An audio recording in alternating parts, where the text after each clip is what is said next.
Fidel Castro es hijo de Batista. Si Batista no hubiera dado el golpe de Estado el 10 de marzo de 1952, 3 meses antes de las elecciones que él no iba a ganar, no hubiera habido Fidel Castro en Cuba.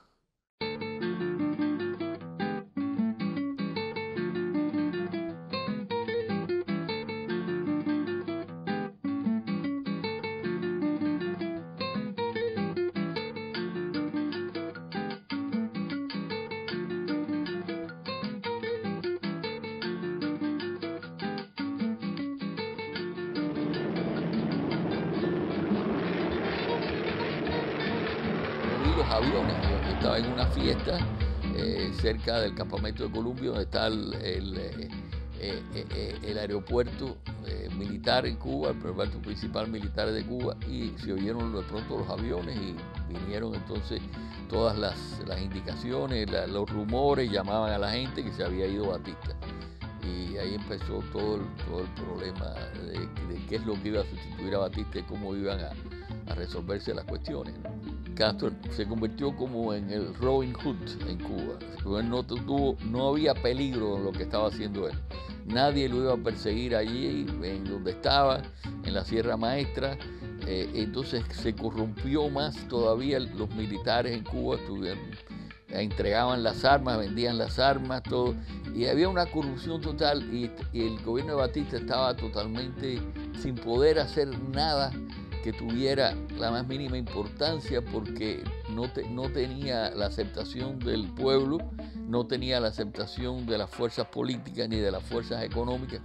Todo el mundo estaba conspirando contra Batista, todo el mundo estaba participando, contribuyendo a todo tipo de grupos rebeldes. Hubieron varios alzamientos en el ejército que fracasaron y era un ambiente que no podía mantenerse. Mi tío Justo Carrillo estaba conspirando con muchos militares, había revueltas en el campamento Boicurí, en Matanzas, en Cienfuegos también, los militares, y yo iba de Miami a Cuba continuamente para coordinar todo. Venía la intervención de Isla del Pino para liberar a Barquín, formar un frente en Pinar del Río para hacer oposición a Fidel Castro.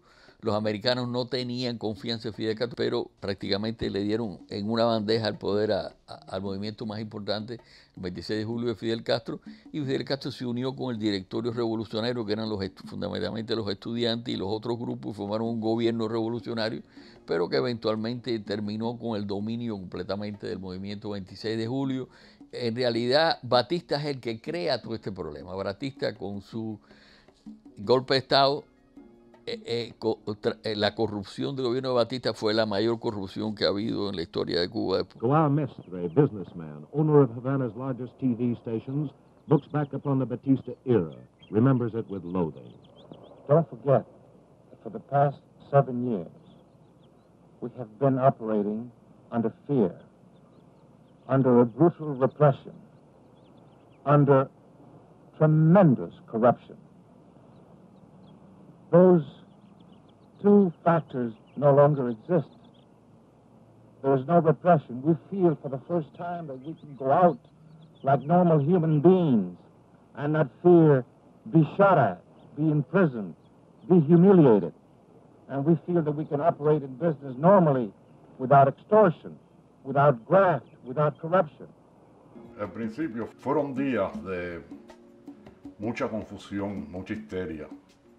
Como el 8 de enero, si no me equivoco, porque todos éramos unos niños. Ese día se aparecieron por la mañana en la casa un grupo de milicianos que decían que habían peleado en la guerra, yo no sé qué cosas. Lo que sí sé es que le pusieron una ametralladora a mi abuela en la cabeza, le pidieron los carros y, o sea, habían varios carros en la casa. Se llevaron el carro de mi mamá, me acuerdo de eso, se llevaron, creo que el piscicorre de la casa, que era el que nos llevaba al colegio a nosotros, y se llevaron un Lincoln Continental de mi abuela, porque decían que tenían que ir a recibir a su líder que llegaba del interior a La Habana. A tremendous personal triumph, Castro rode in glory into Havana. Cubans, hundreds of thousands of them, gave him a hero's welcome. Estaba eufórica La Habana y estaban llegando poco a poco los distintos carros del ejército de Fidel hasta que llegó Fidel. Aquello era una locura. La gente salía de sus casas para besar a los barbudos. Todo se veía como si viniera un panorama de maravilla. Y Fidel hablando, que es lo que más le gusta, y todas esas cosas hacían un total como si una ciudad estuviera borracha. Así, con la gente, con la emoción a flor de piel. Al comienzo había mucha esperanza. El gabinete, es decir, el grupo de ministros que se encargó del gobierno, comenzaron a gobernar con decretos leyes. Desgraciadamente no se volvió a establecer la Constitución del año 1940, pero todos los ministros que se nombraron, casi todos eran ministros que con un reconocimiento profesional, eran gente conocida de las clases profesionales de Cuba, y al principio todas las leyes fueron leyes que parecían que iban a ayudar a la economía, iban a ayudar a la política. Se esperaba que hubiera elecciones en el año 1960. El gobierno de Miró Cardona fue un gobierno de gente excelente, de los mejores que ha habido en Cuba. Rufo López Fresquete era un economista, un máster de la Universidad de Colombia. Felipe Paso regresó a la presidencia del Banco Nacional de Cuba, que se le habían ofrecido, por cierto, a mi tío Justo Carrillo, le habían ofrecido la presidencia del Banco Nacional de Cuba. No quiso aceptar porque él no quería al principio aceptar ningún tipo de cargo en el gobierno, porque había un distanciamiento entre él y Fidel Castro. Eran amigos, pero Fidel Castro quería acabar con el ejército de Cuba, es decir, en parte acabar con Ramón Barquín, con el gallego Fernández, que después lo ayudó en la invasión, con todos los militares puros que estaban presos en tiempo que se habían rebelado contra Batista. Él quería limpiar todo el ejército. Mi tío Justo Carrillo decía, no hay elementos buenos en las Fuerzas Armadas y hay que mantener esos elementos buenos junto con los elementos del ejército rebelde. Él tenía desconfianza ya de Fidel Castro. El Che ya estaba haciendo cosas robando en los bancos. Nosotros no, porque no teníamos nada en los bancos, pero personas que tenían dinero en el banco le congelaban la cuenta. Entonces, como si es tuyo, tú te la van a congelar. Entonces ya empezamos a dudar de lo que él podía hacer de Cuba. El Che, que nunca en su vida había hecho nada más que revolución en la Argentina y en toda ahí, lo nombraron presidente del Banco Nacional. Entonces resulta ser que un día hacen unos billetes nuevos y entonces le dicen al Che que él tiene que firmarlo. Y el Che firmó Che. Y entonces el cubano que tenía eso a su cargo le dijo, mire, yo respeto mucho la televisión, pero respeto la moneda cubana y la moneda no puede estar firmada, usted tiene que poner el nombre suyo. Creo que después firmó como él, porque tuvo el coraje de enfrentarse y decirle que ese billete no podía pasar así.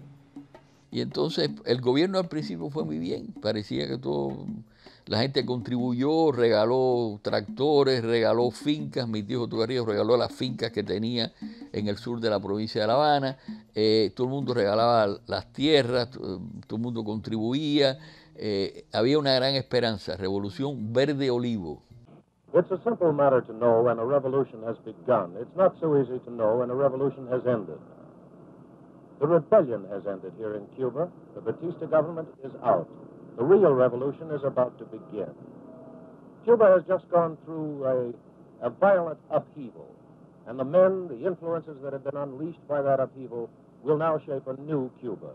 Los sindicatos tomaron control de muchas empresas se paralizó la construcción, no había libertad de prensa, cada vez había más discusión de quiénes eran los comunistas. La gente decía, el Che Guevara es el comunista, hasta cierto punto Raúl Castro, que había ido a Rusia en el principio de los años 50, pues se pensaba que Fidel no era comunista. Pero poco a poco Fidel comenzó a hacer cosas realmente fuera de toda lógica. In Cuba and in Latin America, Mr. Castro's revolution has been very unusual. Fidel Castro offered Cuba's miserable ones, Cuba's poor, most of whom are the guajiros, the Cuban peasants. He offered them a better deal. He offered them a better life than they'd ever known before. La economía se desplomó en el año 59. Se desplomó, la producción de azúcar bajó, todas las industrias estaban siendo intervenidas, estaba la ley de que no había construcción, una inflación cada vez mayor, escasez de productos. The main problem here is economics. The workers need jobs. Business needs to know what the new ground rules will be. An effective foundation needs to be established for business investment. The government is almost bankrupt. Many government workers have not been paid. The people are waiting for decisions, and so far, decisions have not been forthcoming from either Castro or Urrutia. Desaparece el comandante Hugo Matus, uno de los principales del 26 de julio, desaparece Camilo Cienfuegos en un viaje por avión que no se sabe qué pasó. Todo el mundo pensaba que lo habían matado y era el único contrincante posible que podía tener Fidel, tenía carisma. Fidel Castro había dicho en esas épocas finales del año 59, elecciones ¿para qué? Y después de un tiempo, antes de cumplirse el año, empezaron a ver, pero no tan largo el tiempo, empezaron a ver los militares que fusilaban, empezaron a ver a coger presa a la gente. Entonces había el caso del militar, que ese existe en la fotografía, que lo fusilaron frente a la televisión, que la mitad de la cabeza se la llevaron. Y eso salió en la televisión y produjo un efecto muy de espanto. Pasaron del amor al espanto, así con mucha rapidez. Entonces seguían las cosas y entonces después empezaban a venir que reunían gente frente al palacio y allí decían fulano de tal, desde el balcón, el pueblo gritaba paredón, paredón. Era una cosa electrizante y que te aterraba. Y ya lo que había era un miedo y un terror que no se sabía quién era quién. Whatever happens to Castro in Cuba, or to his revolution in the future, whether Castro stays on as the maximum leader, as he's called, or whether his revolution fails, Cuba will never be the same again.